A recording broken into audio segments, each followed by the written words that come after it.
So Jesus sat down on a mountain, and the crowds came to him, and he taught them. And he said, "Blessed are the poor in spirit, for theirs is the kingdom of heaven. Blessed are those who are so poor, knowing that they are spiritually bankrupt, that they may need some sort of charity to pick them up spiritually, and Jesus will come and He will comfort them and pick them up and give them the kingdom. Blessed are those who mourn over their sin, for they will be comforted. Those who look at their sin and understand their sin is not something to just mess around with or something to be tamed, but somebody who's truly broken over the parts of their life that are broken and desire God to come and do some work in their life. Blessed are those who mourn over their sin. They will be comforted.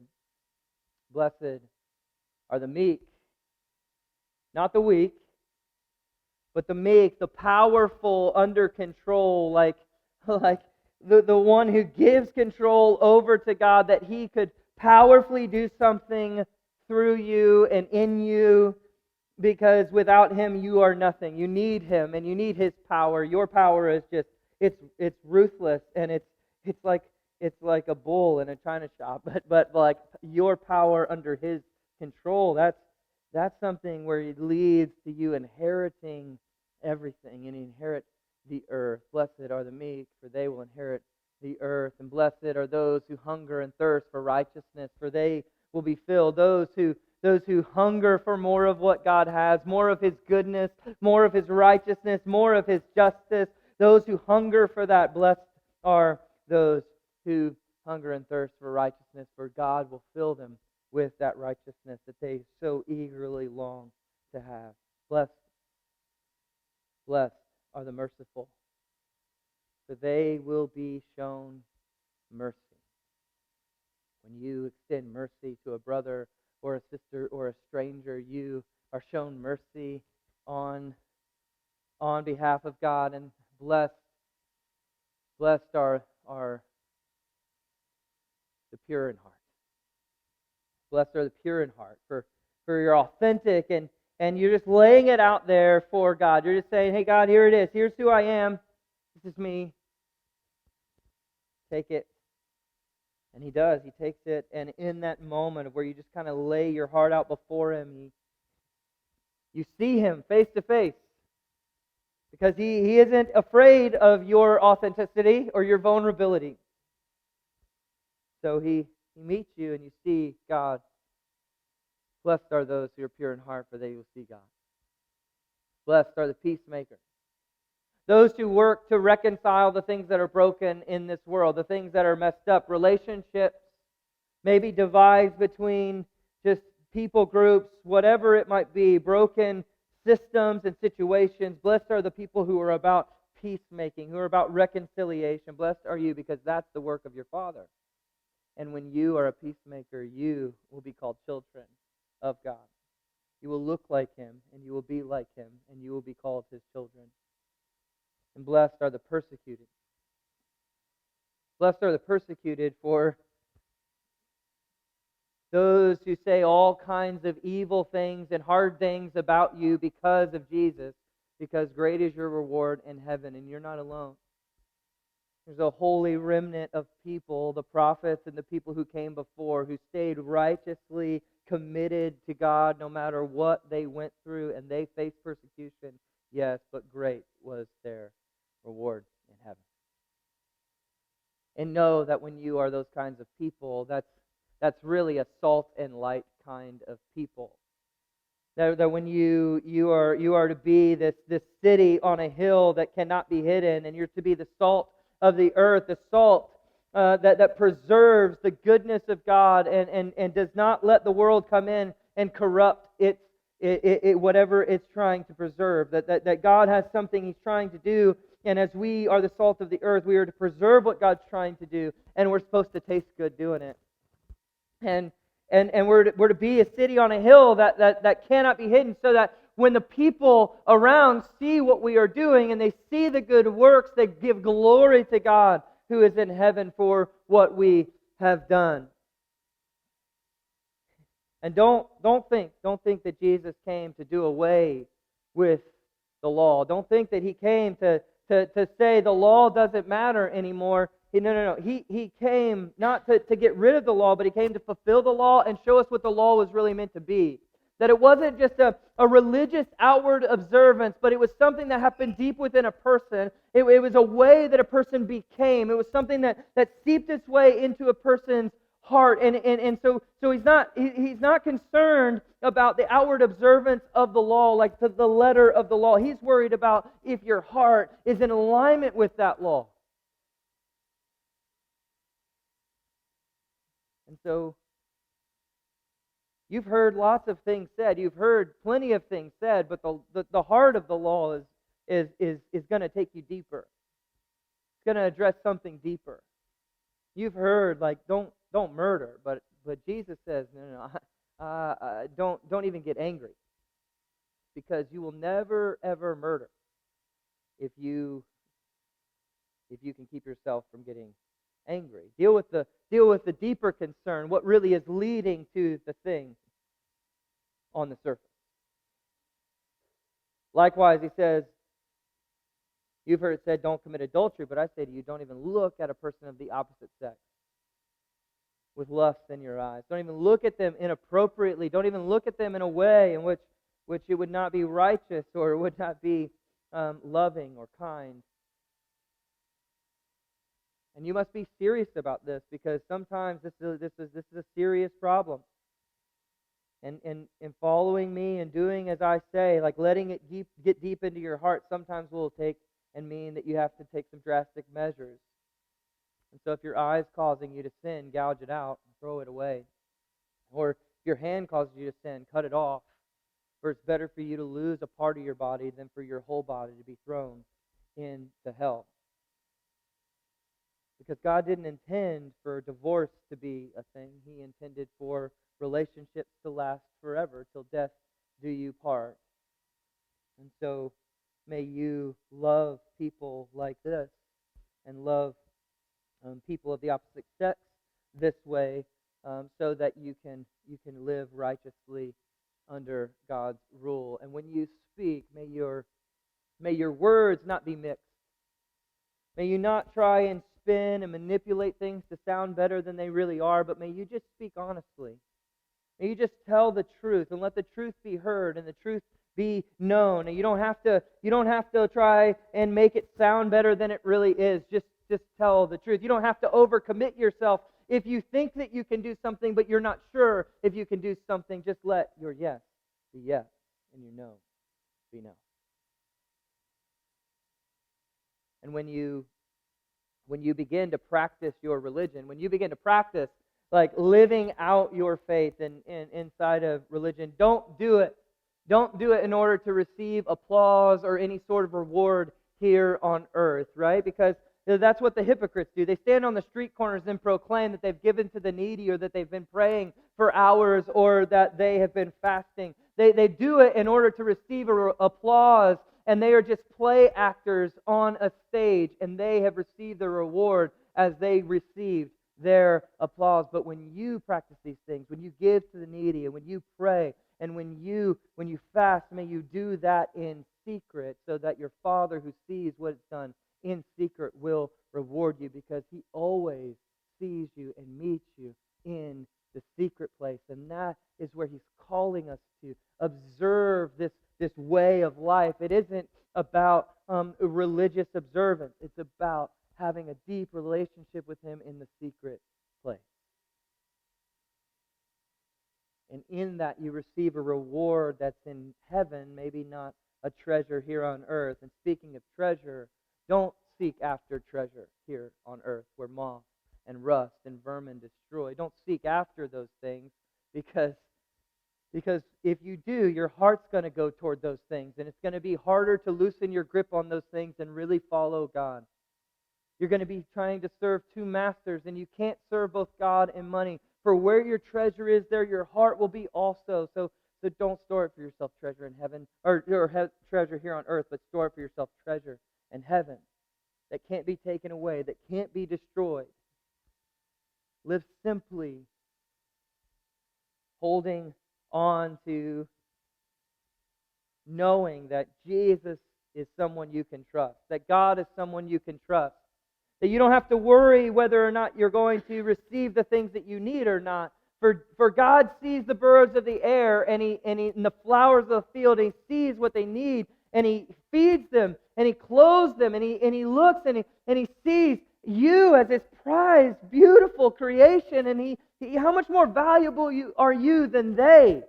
Won't He take care of you? You don't have to worry about those things. You don't have to chase after money and fortune and treasure. You can just trust God.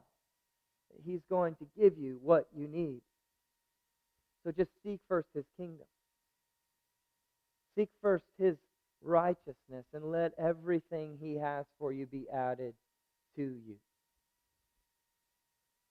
And when you go to start trying to help people, be careful.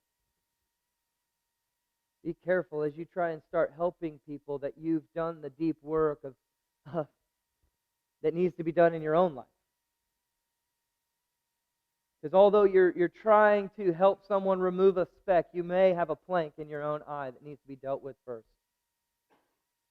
So be very careful not to just go removing other people's specks without taking a good look at yourself and trying to decide if there's a plank that needs to be dealt with.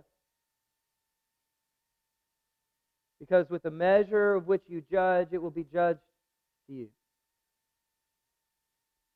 And know that you can always go to your Father and ask and receive and seek and find and knock, and the door will be open. Because He's a good Father. And if you know how to give good gifts, because you do, if you go to your Father and you ask Him for some bread, He's not going to give you a stone. If you go to your Father and you ask Him for a fish, He's not going to give you a snake. And that's the way God treats you. He loves you. So if you go to Him, He will give you what you ask for. He will help you find what you're seeking after. He'll open the doors in which you're knocking on, as long as that comes out of an appropriate relationship with Him, which is found on the most narrow of roads. That relationship is found on the most narrow of roads, and there is a wide road. There's a wide road, and a lot of people are going to find this wide road, and it doesn't lead to where we hope it leads to, and it doesn't get us to where we ultimately want to go. It leads to destruction. It leads to pain. It leads to torment. It leads to just a not a good end.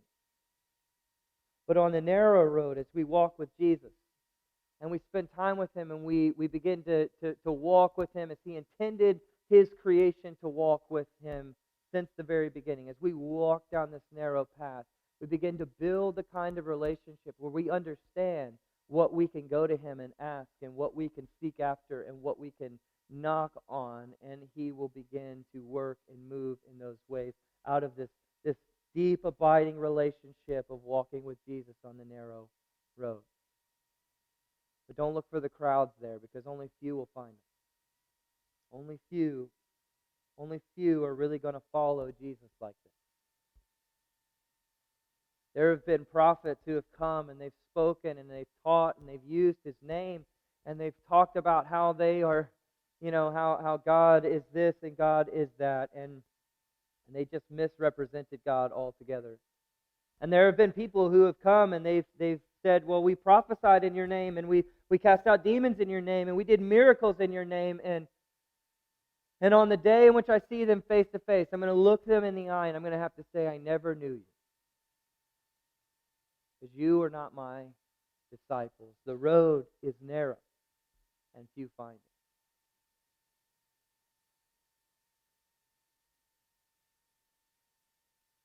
So, if you are a wise man,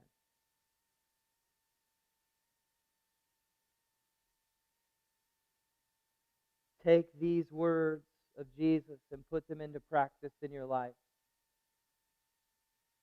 Because the one who hears these words of Jesus and puts them into practice builds a life on a foundation that when the storm comes, because it's not a question of if, it's a question of when the storm comes, when the rain comes and beats and the wind blows and beats against the house, the house that you have built, the life that you have built will be strong and secure, and it will not be broken. But foolish is the man who hears these words of Jesus, does not put them into practice, and does not do them. For the rains will come and the wind will beat up against the house. And if you have not built your life on these words and putting these words into practice, great will be the fall. Great will be the crash.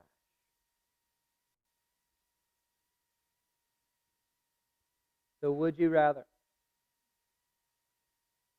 Would you rather be the wise man who built his house on the rock that is Jesus' teachings, that is his way of life, that is his kingdom ethic?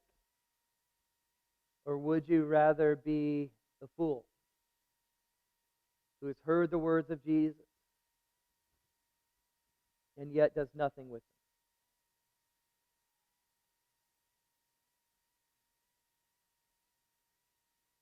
I know which one I would rather be. I think you probably know which one you want to be. But I want to be clear about something. This passage, it says that the wise are going to build their house on this rock, and this teaching of Jesus. When Jesus died and he rose from the dead, there were 120 people with Jesus. 120. I mean, he fed 5,000. He fed 4,000. I mean, he had thousands of people who came to him all the time, who heard his words. There were probably thousands on this hillside, on this mountain, as he preached this sermon. At the end, there was 120. Narrow is the road that leads to life, and only few find it. I also think fewer are the number of people who hear the words of Jesus and put them into practice and build their life on a strong foundation. And I think we need to pay attention to this because these people both heard Jesus' words. I think a lot of times we hear this parable about these two builders, and we think, oh, well, they built their life on something else because they didn't know Jesus, because they didn't hear Jesus, because they didn't see Jesus, because they weren't a part of a church. No, Jesus is talking to church people. He's talking to people who know him, who have heard him preach, who've heard him teach. He's talking to people who have been underneath his teaching, and yet they have done nothing with it.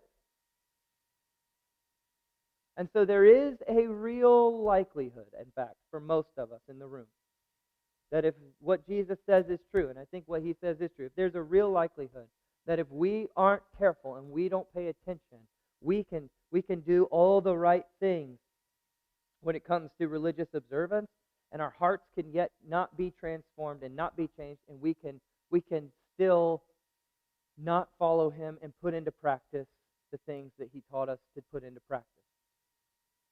We can sit at the feet of Jesus and hear his words, and we can still leave a fool who builds our life on something far less glorious than the life that Jesus has for us, that he lays out in this sermon.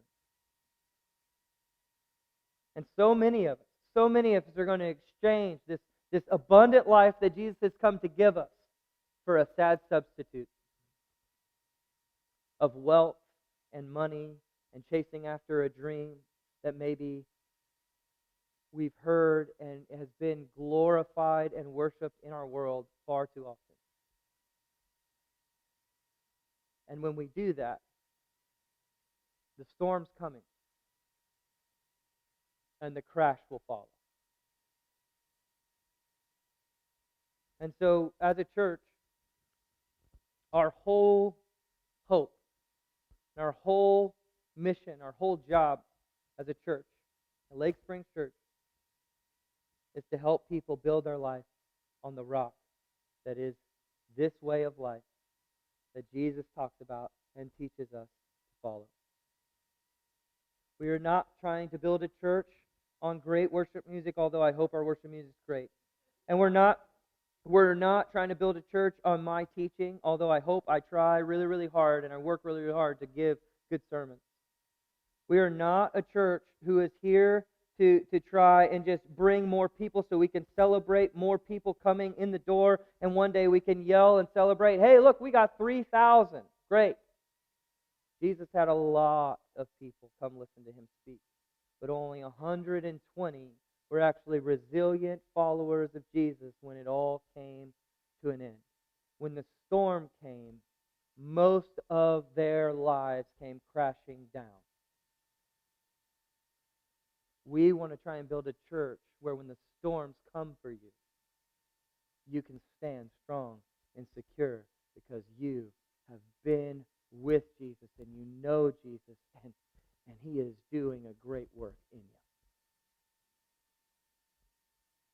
And so in February, I stood on the stage on a vision night as we were moving from being a part of Point Church to becoming Lake Springs Church. I stood on this stage and I said, look, our mission as a church is to help people engage in a life-changing relationship with Jesus. And I think that is still very, very much true. But I really, over the last several months of preaching through this sermon, we've been in this sermon now 4 months. It's been 4 months in this sermon. 16 weeks we have spent in those 3 chapters, Matthew 5, 6, and 7. Today is the last day where we have to choose, are we going to be wise builders or foolish builders? And in that time, I really felt like God was saying, you need to really help people understand what it means to engage. And you really need to help people understand what life change looks like. And so I simply, based off of the teachings of Jesus and the practices of Jesus and the things that Jesus is calling our church to be, I reorchestrated our mission statement to be this. The mission of our church is to help people be with Jesus. Spend as much time abiding in the vine as we possibly can, because it is apart from him we can do nothing. That's what John 15 says. So that in being with him on this narrow road, because it's a narrow path, but as being with him, as we begin to walk with him and spend time with him, the more we begin to do that, the more we become like Jesus.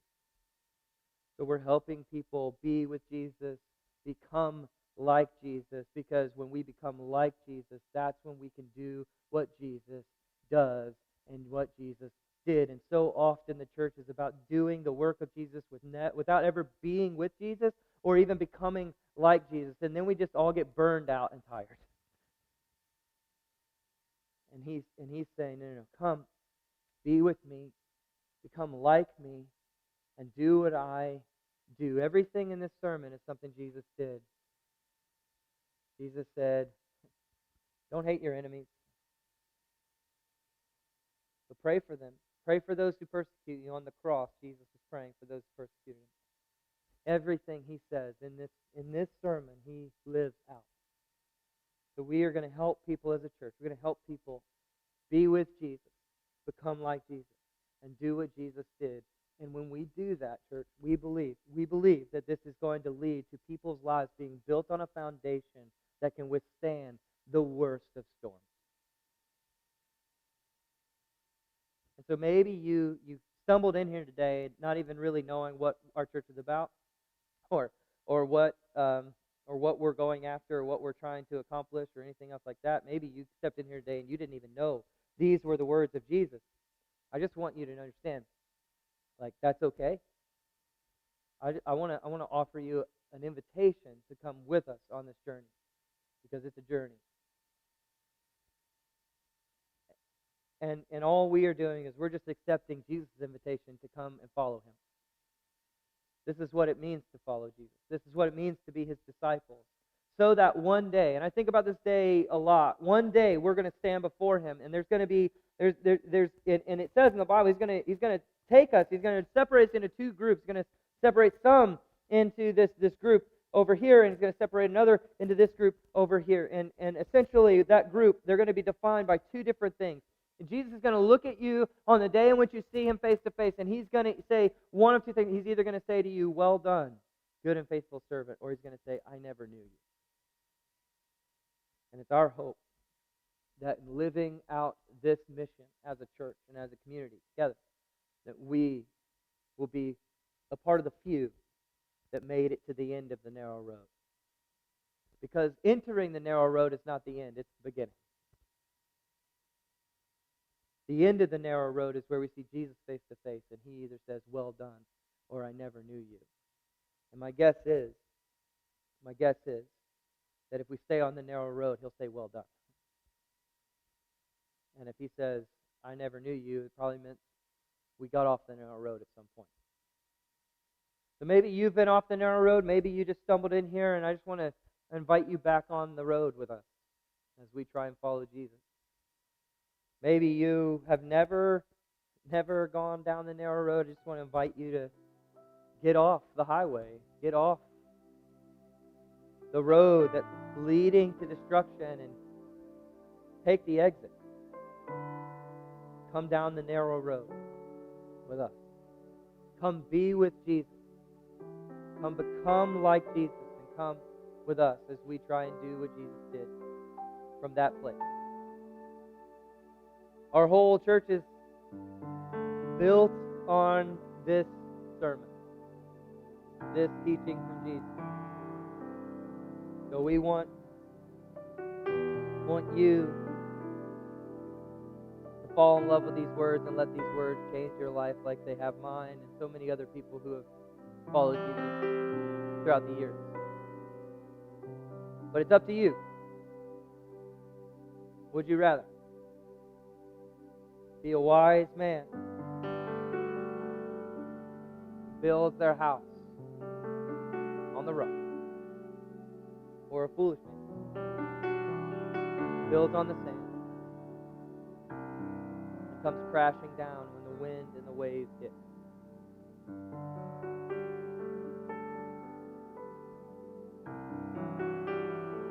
It's up to you. But I hope you'll come. I hope you'll come on the journey with us as we try and follow Jesus. Let's pray.